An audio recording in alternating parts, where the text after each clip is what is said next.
Assalamualaikum warahmatullahi wabarakatuh. Saya Abdurrahman, mahasiswa Universitas Pancasakti Bekasi, program studi Pendidikan Ekonomi. Pada video kali ini saya akan menjelaskan tentang studi kelayakan. Video ini disajikan untuk memenuhi tugas ujian tengah semester mata kuliah studi kelayakan yang diampu oleh Ibu dosen Tin Hartini MPD. Baiklah, saya langsung saja menyampaikan materi tentang studi kelayakan. Yang dimaksud studi kelayakan bertujuan mengukur kelayakan suatu bisnis atau suatu proyek. Jadi studi ini berfokus pada identifikasi potensi masalah. Jadi harapannya usaha atau bisnis yang akan dijalankan itu nanti dapat bertahan lama dan jauh dari potensi kerugian. Tetapi bukan hanya mengidentifikasi potensi masalah, studi kelayakan ini juga membahas tentang bagaimana solusi atas masalah-masalah tersebut. Adapun tujuan dari studi kelayakan bisnis adalah untuk menilai sebuah peluang bisnis atau sebuah peluang proyek, apakah proyek atau bisnis tersebut layak dilanjutkan atau tidak. Jika memang bisnis layak diteruskan, maka bisa ditentukan upaya-upaya apa yang perlu dilakukan untuk melindungi dari resiko atau potensi-potensi kerugian. Jadi studi kelayakan bisnis yang dilakukan secara mendalam bahkan dapat membantu menjalankan elemen penting usaha seperti pemasaran dan yang lainnya. Jadi studi ini memberikan gambaran situasi bisnis yang akan dihadapi nanti. Adapun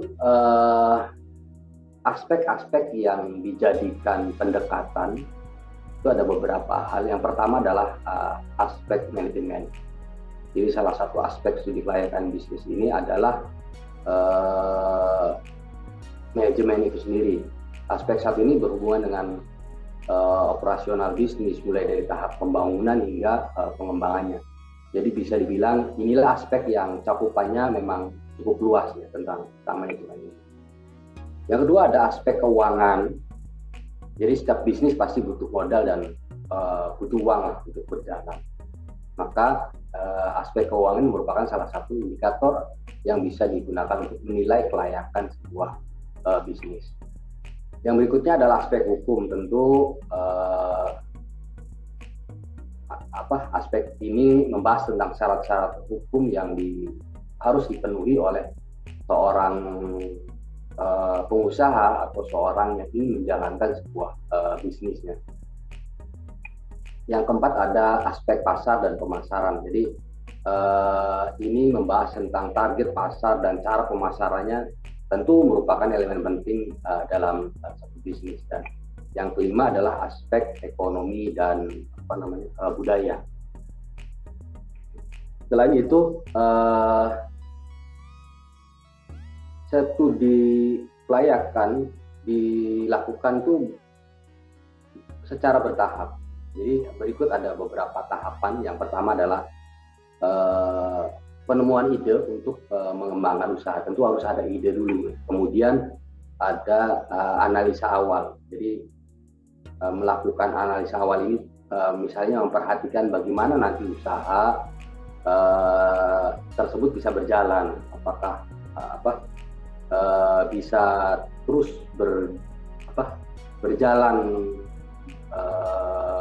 secara terus-menerus, ya, tidak stuck di tengah jalan. Jadi artinya kita juga harus analisa apa-apa saja sih keunggulan atau hambatannya.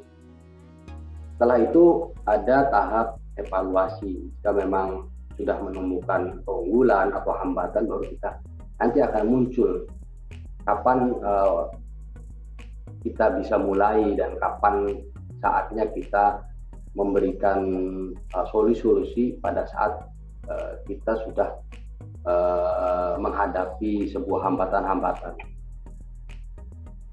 Yang berikutnya ada tahap penentuan kelayakan. Jadi penentuan kelayakan itu adalah ide bisnis yang dikatakan layak jika hasil evaluasi menunjukkan bahwa keunggulan dan bisa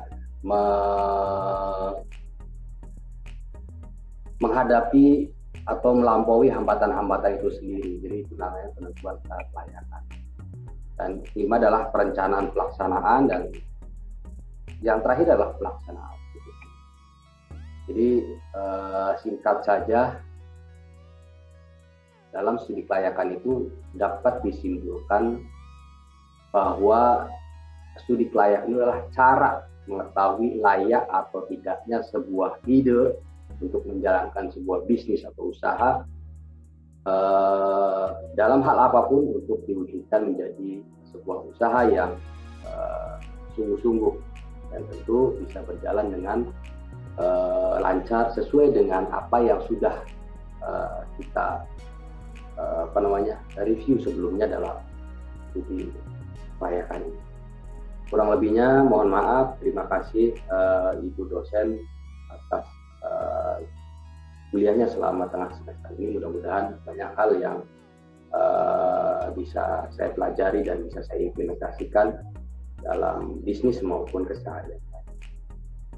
Saja, terima kasih. Assalamualaikum warahmatullahi wabarakatuh.